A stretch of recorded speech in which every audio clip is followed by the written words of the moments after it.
one of the things that I decided to do is try and supplement our income was to approach University of California at Santa Cruz about the possibility of teaching there, and was given a position of teaching what's called the core course at Merrill College. Very interesting course that all freshmen are required to take, called Developing a Global Consciousness, essentially about the interface between the developed world and the developing world. So we would read classic literature based on things written by, let's say, Vietnamese or Cambodians or Guatemalans, as well as American writers looking at that interface. So it was really a wonderful experience to teach at UC Santa Cruz.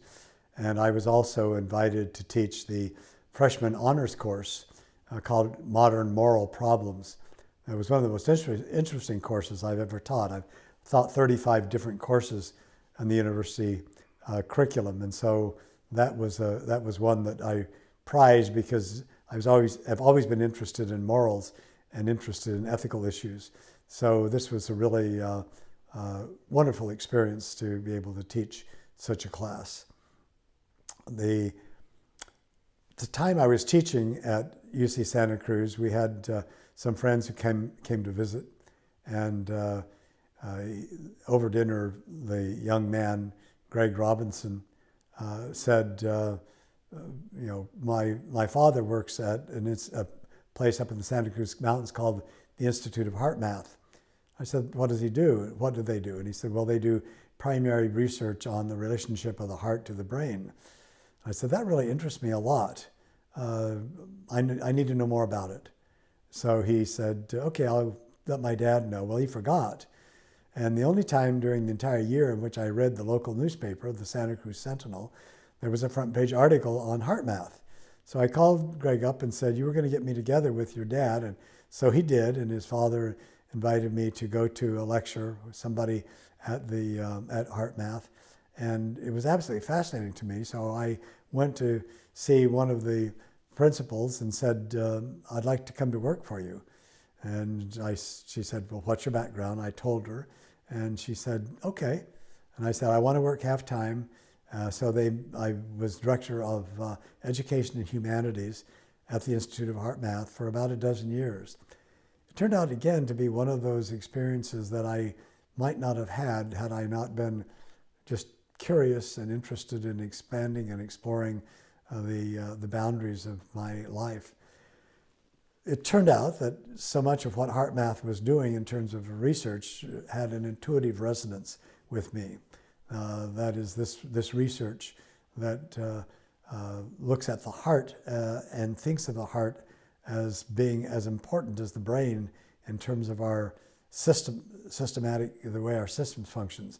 And in some ways, the heart sends more information to the brain than the brain sends to the heart. And so we have at the center of our bodies this very important organ that we tend to think of as only a pump or a valentine, when in fact it's much more complex than that. The scientists speak about what they call the little brain in the heart, which means that the heart has a certain kind of a function that approximates cognition, and a certain function that is like memory, that we have old memories in our hearts. And I'd remember that Jesus said, as a person thinks in his heart, so is he. So that idea of a thinking, feeling, pondering heart really interested me. And so I was highly skeptical of it at the beginning, but I began to read the research published in peer-reviewed journals and began to become enchanted with it, and began then to teach people about it and teach and train teachers and counselors throughout the country in Heart Math, and began to do some research. I got a large grant from the federal government to do a big study. I made a number of trips to Washington, D.C. to interface with government agencies, and I met with senators and Congress people here in California, their staff, to try and get money to do some experiments in California education about how this would help. And it turns out that it's very helpful. We did a large study that was published and has been influential in helping people understand how they can deal with stress. Essentially, HeartMath helps people to deal with stress in the workplace or in the school situation or at home or whatever. So it's a combination of breathing and emotion refocusing exercises that help get one into a state of coherence or resonance that allows them to think and solve problems much more easily. It's used all over the world. Many psychotherapists use it in their practice. A number of hospitals use it to help with the retention of their staff. It's used in any place where people experience stress, which is every place practically.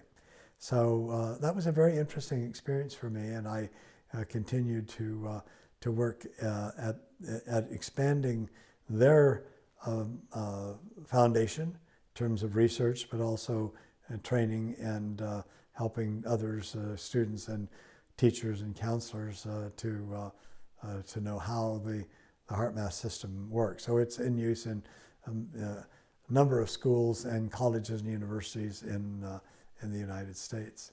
So that was, again, a very interesting experience because what I was learning scientifically matched what I had felt intuitively, and that matched my understanding of the heart in terms of the literature that I was teaching and in terms of the spiritual dimension. So one of the things I did when I was there is I designed and taught a webinar, a web course on looking at the heart in world religions. And it turns out the heart is very central to all of the world's religions. So it was just one of those experiences again where so much of what I had learned was a prelude and relevance to what I was learning here at that institute. At the same time, I became interested in Mormon studies, and I'd been given an appointment when I was at HeartMath as a visiting scholar at the Claremont Graduate University's Center for Arts and Humanities. So in going to Claremont, that became very interested in using HeartMath, I met Lourdes Aguayas, who is a distinguished professor of education there, and she said, when she found out that I was a Mormon, she said, well, the dean of the School of Religion is wanting to start a program in Mormon studies here. Would you be interested in consulting with her? And I said that I would, and so I became part of the Council of Mormon Studies that established the endowed chair, the Howard W. Hunter Chair in Mormon Studies at Claremont Graduate University. That then got me to thinking about Graduate Theological Union in Berkeley.